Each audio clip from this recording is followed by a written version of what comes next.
Hey everyone, welcome back to the Volunteer Matters podcast. All right, so today we're talking about corporate volunteering and why it's important, how you can really leverage corporate volunteering to maximize your impact as a nonprofit. So, let's jump into it. So we're looking at this from the nonprofit's perspective, not necessarily from the corporation's perspective, although we'll touch on both. But if you are currently already have corporate volunteering, or if you don't have any corporate volunteering, we're just going to explore some reasons why you may either want to start doing it or do it differently or do more of it. So corporate relationships are super important. So they can act as a feeder for sponsorships and grants and donations. And they also, if you're a member-based organization, they can even be a feeder system for potential new members. But these relationships are super important, and we want to nurture them. And when you think about one of the things that I sort of wanted to talk about today was the mindset around corporate volunteers, and the idea that the transaction is one way. And what I mean by that is that I'm the nonprofit, I need volunteers, and a corporation is bringing volunteers to me, therefore I benefit. So it is like, thank you, corporation, for giving this to me. And in actuality, this is a gift that you are giving to the corporation. And you could think of it similarly in the individual relationship with a volunteer. A volunteer coming in and helping you isn't just to the nonprofit's benefit. There's huge benefit to the volunteer themselves in what they get out of it. You're giving them the gift of being able to make a difference in the world, but through your organization. Like, you have this great apparatus that serves your mission, and they can just plug into it at any time and fill their hearts, right? So similarly for a corporation, if they want to plug their employees into your organization, that's fulfilling something for them as well. So I would say that first and foremost, like, providing volunteer opportunities for corporate employees is like an HR benefit. So if it's a strategic goal of most like Fortune 1000 or major corporations to say, well, let's do some good in the world. And we can do some good in the world in a few different ways. We can give out grants, we can give out money, and we can give out employee time. And so they will schedule and coordinate volunteer activities, and it's a team building exercise. It's something that makes people feel better about where they work. It gives them sort of like a refresh, almost like a vacation, where they go out and they go, well, look at me, I did some good in the world, and then I can come back to work more refreshed. I said team building because, when you go out and you do really great things in the world with your coworkers, you get to see them in a different light. It's just a different kind of experience that's uplifting that they can then bring back into the workplace.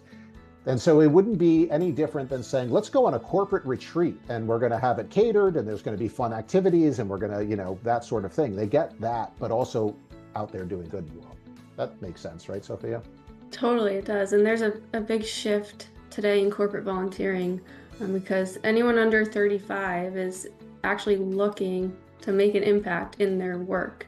So it's important to take a look at this. The younger generations are awesome, and they've actually said to the world, like, millennials are really the first generation to really do this.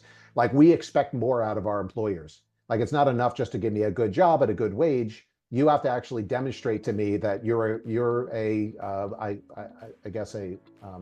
conscientious, well-meaning, you're making a societal impact outside of earning a dollar.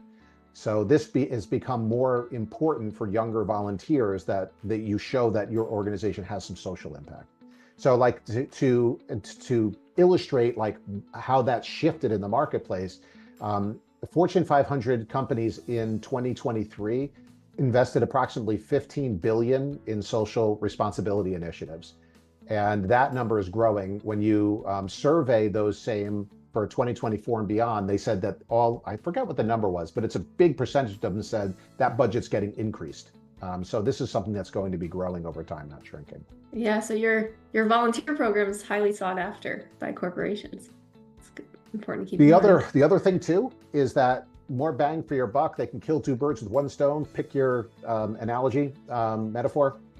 But if somebody can volunteer with your organization, they also would likely like to donate to your organization. So if they can say, listen, this relationship offers me more than just my ability to put money there, I can actually have these experiences, and this can be this two-way benefit. Awesome.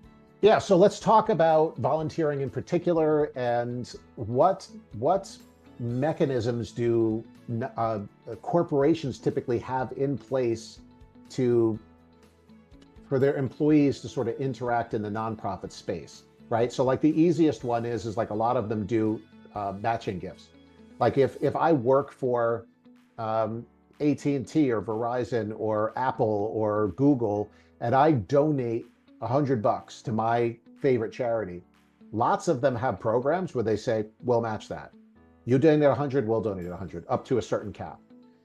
So that's like an easy one. Like if you have volunteers, if you have these corporate volunteers coming in and you can get them to donate, not only are you getting their volunteer help, but you're also more likely to get their donations, but those same corporations will match those donations, right? So you're getting kind of a double whammy there. The other part is that people who volunteer with a nonprofit, they're 3 times more likely to donate than non-volunteers, and they also donate 3 times as much. So this is a really attractive pool. You get people to volunteer there, they're more likely to donate, they're more likely to donate more, and then on top of that, you can get their employers to match those gifts. What else? Awesome. Yeah, what other kinds of things can you think of? Another one is volunteer grants. It's commonly called Dollars for Doers. So that is basically, it encourages volunteers to donate more hours to your organization, and the corporation will donate depending on how many hours the volunteer donated. Did I have that right? You do, yeah. So like Yeah. I'll illustrate one example. Apple computers. Their employees, and I don't know if this is forever, so you'll have to double check me on it, but as of the last time I checked, which was just a few days ago, they have a program where they will give a grant for $25 per hour for every hour the volunteers, or their employee Sick. volunteers. Yeah. There's a cap, and I don't know what it is. So, it's not like they can go work there for 40 hours a week. You're going to get $25 an hour, but $25 an hour. So even if it's just 4 hours that they volunteer, you've just got $100 donation directly from them, even if the volunteer doesn't donate. They literally are like, they go volunteer there for 4 hours. We have this grant program where now we'll donate $100 in their name. That's pretty awesome. So that's another thing that you can certainly take full advantage of. Another one that came up recently is volunteer paid time off. I was talking with an organization a few weeks ago, and they have a huge volunteer paid time off program, and it really adds to their organization. How does that one work exactly? Yeah, if you don't know what that is that they will actually give you time off to go volunteer. So like you have PTO time, which is just paid time off, and you could use that for whatever you want. Let's say people get 2 weeks of PTO as a part of their job contract. They also may have the opportunity to earn volunteer paid time off, where in addition to their regular PTO, they can say, well, I'll give you up to 16 hours of VPTO, and that's volunteer paid time off. The only difference between that and regular time off is you can't just do whatever you want, go on vacation, sit on the couch. You would actually have to go volunteer for an organization. And so I could say, listen, I'd love to take a couple of days off and just go volunteer, a couple of afternoons off and go volunteer. So that's a really cool benefit as well. And then the other thing that corporations are doing is they're actually coordinating volunteer activities as a group, which is what we really started with. So the benefits to nonprofits, they'll do donation matching, as just to review, donation matching, the volunteer paid time off, so that they might give you a certain number of hours where you can go out in the world and volunteer and still get paid from your employer. And the Dollars for Doers, where you'll actually get a grant for every hour that volunteer volunteers with you. They'll pay you X amount of dollars per hour. The one other thing that I'll mention is that when you put together for a corporation a volunteer experience, let's say that somebody says, well, we're going to take 50 of our employees and we're going to come down to your summer camp, to your museum, to your animal sanctuary, whatever your space is. And they say, we are going to provide an experience for your employees that's going to involve them volunteering for our organization.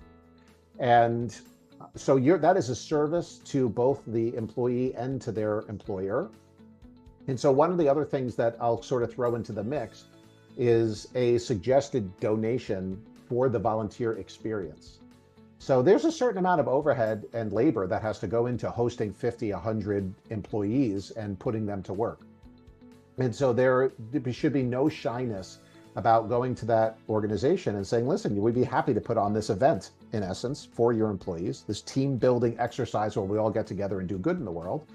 And there's a suggested donation with that. And it's and the easiest way to present it is at a certain dollar amount per head. So if it's 50 people, it's, maybe it's $50 a person, right? So we could say that's $2,500 as a suggested donation. And we've also seen some people do this really, really well. And oftentimes it's not that cheap. Some they'll do it at $100 a head. They'll do it at $200 a head. And then you can also tack some additional things onto those experiences, which is kind of fun. Like, what if you wanted to give everybody a T-shirt with a co-branded T-shirt with their logo on it? Toss that in for an extra $20 a head. We'll do T-shirts. Meanwhile, the cost to you is $10 or whatever it is. Maybe we're going to serve lunch. We'll have pizza, or we'll have someplace cater the thing, and maybe we'll handle that too. And maybe the catering's $15-20 a head, but we're going to charge you $35 a head. And it's all on the up and up that this is, the value of this is going back to the organization. And yet we're enhancing this experience that we're in essence selling to the corporation. Thoughts? Any thoughts, Sophia? Yeah, well, when you said sellings, I had a thought. Like, we talk about volunteering, like the volunteer experience being a product, and you have to learn how to market it. And then, this is just like another one of your products, corporate volunteering offers. And it always helps me to think of it that way. It like removes the shame in quote unquote selling an experience, because both parties benefit.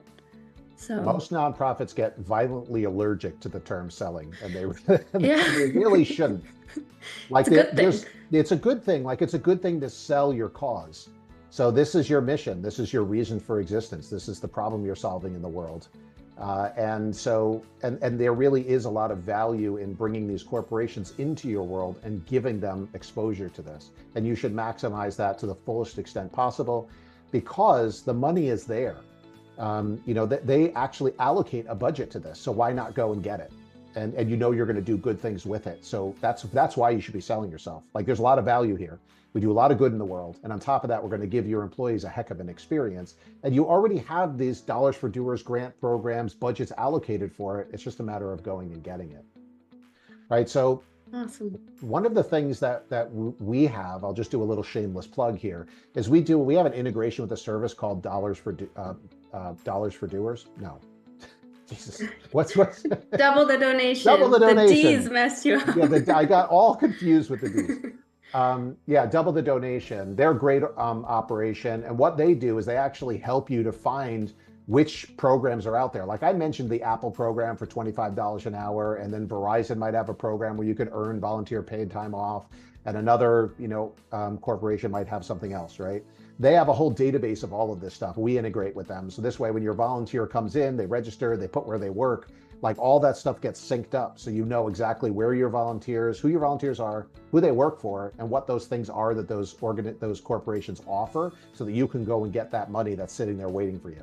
Because in a lot of cases, you probably have these volunteers that have been coming in and out of your organization for a long time, but you just don't know how to reclaim, to go capture that money. It's found money. So that's why we ended up integrating with them, was for that very reason. All right, so we should all have complete and utter buy-in to why corporate volunteers are awesome, right? Totally. Did I miss anything, Sophia? What else do we have to add? Well, hopefully, when you start offering these corporate volunteer programs, you build a stronger partnership with these corporations and just become lifelong partnerships, which will It's really about build. resiliency. So if you think about this, as a nonprofit organization, we have to be super sharp about how we are spending money and how we are making money. And we are typically, as a non in the nonprofit world, we're really honed in on, not spending too much money and maximizing the talent and resources that we have. In some of those cases, it might be like implementing software so that, fewer people can do more work, right? So we're hyper aware of those sort of things. On the revenue side of things, we're thinking, okay, government grants, individual donations, corporate sponsorships, putting on fundraising events. But like, where could we have like multiple tentacles where we've got things pointing in lots of different directions so that we're pulling in more revenue from maximizing revenue from even the sources we're already tapping into? So what I love about corporate volunteer experiences is there's so many ways to take another bite at that apple. So I'm just going to review them one more time because I think it's this important, and we can close with this. Number one is that when we bring volunteer support in, there are things that we can do that we couldn't otherwise do if we had to pay resources for it. Like, that's the crux of volunteering, right, in general. The second thing is that when we bring new individuals in through these corporations, think of it like this is a great feeder system for bringing more people into our mission, which means we can bring in more individual donors. We know that volunteers are more likely to donate, and they donate more. That alone is worth doing it. But then you go, well, their corporations will also match their donations. We just doubled the value there. Then we go, you know what? These corporations might actually provide a lump donation at the time of the corporate volunteer experience in addition to that. Then we may actually, in their exposure, if you're a member-based organization like a museum or a zoo or a YMCA or something like that, you may actually be using it as a recruiting tool to bring in new members that are immediately tied to your mission. Right? So we have all of these, and then we have existing grant programs that we're tapping into. That money is sitting there already, and it's just a matter of going and getting it. So there are these mechanisms already in place in corporations to say, yeah, no, we've allocated this money. We just want to find places to give it to. And one of the things that we do here on the corporate side of things is just that. Like, we have this money allocated. Now it's just about responsibly allocating it out, distributing it out. So I have X amount of dollars, now I got to go spend it. Where's the best place to spend it? Where's the most responsible way to spend it? And you could be the one showing up at their door saying, we are going to be a very responsible place for you to invest this. The last thing that I'll say to cap this off is that good reporting and metrics is super important when you start working with corporations. So if you are going to invite them in, you have to make sure that you have good procedures. You have good ways to get them in the door, to run your events. You have to operate efficiently, and you should be able to report back to them metrics. Who showed up? Who were their employees that did the work? How many assignments did they do? How many hours did they do? Report that back into them. So having good systems in place to make sure to track and manage this, and obviously this is where we, shine, is super important too, because you want them to be able to know in numbers what the value was that they were able to commit to you. So I think that's it. Amazing. Yeah. All right. Nailed it. Hope this was helpful, and we'll see you guys next time. Yeah. Awesome. All right. Bye. Bye, guys.